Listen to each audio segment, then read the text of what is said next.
All right, the previous video discussed in basic terms the events that occurred during the 1787 Constitutional Convention, whereby 55 delegates from 12 states met in secret.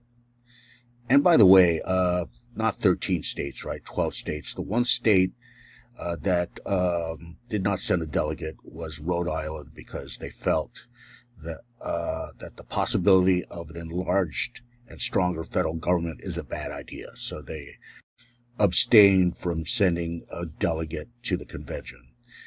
Now, we are about to peruse the Constitution itself just briefly, and here are some topics that we're going to touch upon. First of all, we're going to examine the preamble through the lens of social contract theory, which we first brought up in our discussion of the Declaration of Independence. And then we're going to look at something called the enumerated powers, which is basically a long list of power delegated onto Congress, right? Let's remember that with the Articles, the federal government had minimal powers. So it's going to be opposite with this new Constitution. And we'll take notice to the fact that the power to tax lands first in this list of extended enumerated powers.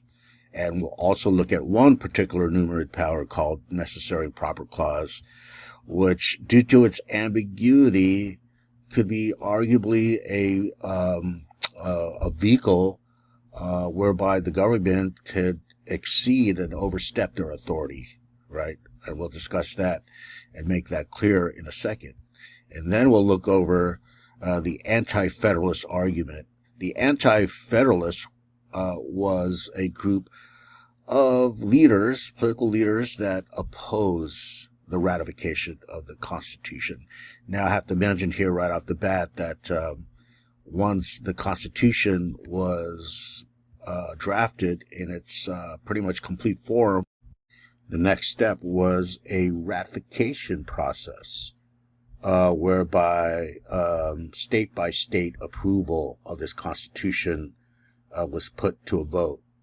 And of course, in 1789, this led to the official ratification of the Constitution, thereby making the Constitution official. All right, so I just mentioned that we will look over the Constitution just briefly and take note of some important features, and also we'll take note of the structure or the architecture of this work. Now, I mentioned that we're going to analyze the preamble through the lens of social contract theory. So let's go ahead and read the preamble. And it begins here with "we the people." And just to pause real fast, "we the people" refers to, of course, everyday people. But in the context of the Declaration of Independence, let's remember we're talking about the governed, the ruled, right? Everyday people who are ruled by rulers in the government. All right, so it begins, "We the people of the United States, in order to form a more perfect union, establish justice, ensure domestic tranquility, provide for the common defense, promote the general welfare, and secure the blessings of liberty to ourselves and our posterity, do ordain and establish this Constitution for the United States of America." So again, how do we analyze this through the lens of social contract theory? In fact, I invite you to pause the video and to ponder this on your own. Okay, so let's go ahead and do this. Again, it begins with "we the people," or the ruled, right, of the United States. Actually, we could even use the word citizen, right? "We the citizens of the United States, in order to form a more perfect union." Well, think about this. What conditions must be met by this new government in order for the ruled, or the citizens, to give them their consent, right? Well, here is a list here that we could notice. Number one is establish justice, right? to make sure that justice prevails in this government, right? In this relation between ruler and ruled. Okay, second is ensure domestic tranquility, meaning peace in society, in domestic society, right? So that's second. Provide for the common defense, right? Perhaps we could use the word today, in today's parlance, we could use the word national security, right? Promote the general welfare. So just the general well-being of citizens or the ruled again. And then secure the blessings of liberty. Okay, that's pretty obvious. Liberty, freedom. And if these are protected and secured, well, the people ordain and establish the Constitution. All right, so hopefully you could appreciate how this preamble actually leads to more sense. And, it makes it actually more appreciated if you examine it through the lens of social contract theory. All right, so moving down here, Article 1 relates to the legislative branch, all right? And it even states here that there's going to be two chambers as opposed to, if you recall, the Articles of Confederation, which was unicameral, right? This new Constitution is bicameral, two bodies, two legislative bodies. And of course, as we know, that's the Senate and the House of Representatives. And then notice with the House of Representatives mentioned in Section 2, or described in Section 2, they mention, age requirement, citizenry, at least 7 years a citizen. And, it mentions that it's based on population size, right, if you recall. And then Section 3 is about the Senate, and it says 2 senators per state. Okay, so regardless of population size, each state has 2 senators, all right? And that's meant as a check and balance against Section 2, right, in Article 1, which discusses the House of Representatives. All right, and then other stuff is here, okay, which is related, of course. But what we really want to examine is this, Section 8, okay, Article 1, Section 8. And this is the section which I called earlier enumerated powers, all right?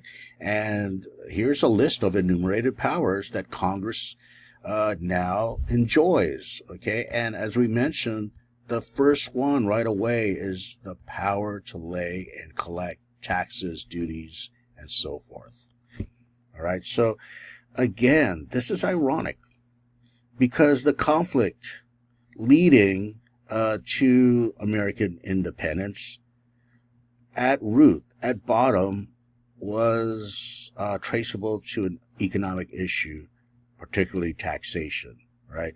The colonists resented the fact that, Parliament was implementing these taxes upon the colonials. They felt it was unjust, and this led to a tax revolt, right? Numerous times.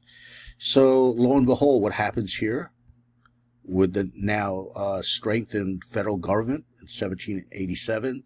The power to tax, all right? And not only that, the power to borrow money. And here you see the power to regulate commerce with foreign nations.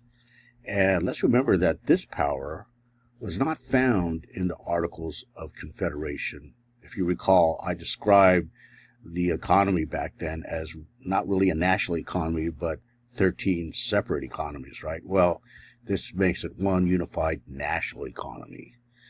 And, to coin money, of course, to establish post offices, which is still around today, to promote progress of science and useful arts. By the way, that shows that these men writing this Constitution are children of the Enlightenment movement, right? Intellectual, the intellectual movement at the time. The power to declare war, of course. And listed last on the list of enumerated powers is this, to make all laws which shall be necessary and proper for carrying into execution the foregoing powers, and all other powers vested by this Constitution in the government of the United States, or in any department or officer thereof. So what is the so-called necessary and proper clause? Well, how does that expand the power of this new federal government? Well, it grants Congress here the implied authority, right? Implied authority to pass laws needed to carry out all the previously listed enumerated powers since the beginning, since the first one, which was taxation, right? So in a way, it's allowing the federal government to adapt to new circumstances that may arise in the future. In other words, we may have forgotten some, powers here that are listed as enumerated powers. However, this last clause here, necessary proper clause, gives the power of Congress to create any new law as long as it's deemed necessary to carry out all the previously mentioned enumerated powers. Now, supporters of this necessary proper clause, they view this as essential for an effective, government. And let's remember, this is why they're meeting. They need an effective central government. Now, the critics, on the other hand, argue that the placement of this last power basically and potentially, right, expands the power of the federal government even beyond what the framers of this Constitution intended.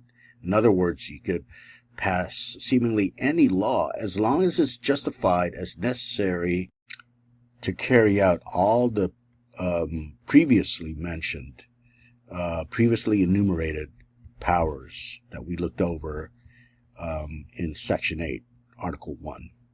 Now, another name for this necessary and proper clause is, quote unquote, the elastic clause. Okay, the elastic clause.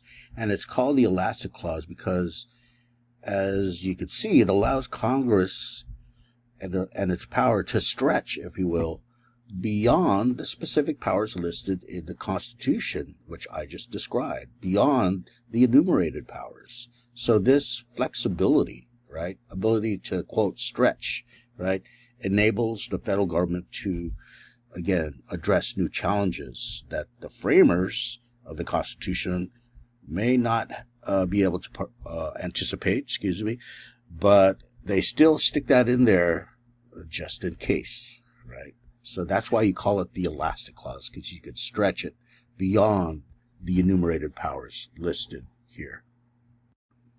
All right, so just continuing down, we're just going to notice the structure here. Article 2 deals with the president, right? That he holds office for 4 years, has a vice president, and talks about electors here, and talks about that the president must be a natural-born citizen, right?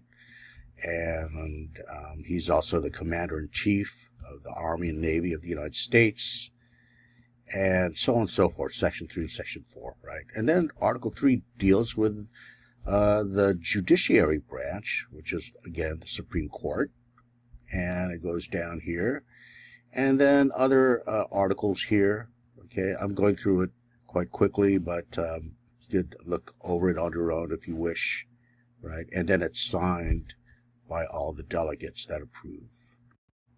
So to conclude, I mentioned the Federalist versus Anti-Federalist debate before ratification. And the Federalists were in support of ratifying the Constitution. They believed that a stronger national government was necessary, right? The Anti-Federalists feared that it concentrated too much power in the federal government. It made it too centralized. And ultimately, the Federalists prevailed because they promised to add what's called the Bill of Rights, which are Amendments 1 through 10 in the Constitution. And this reassured the skeptics to secure ratification in 1789.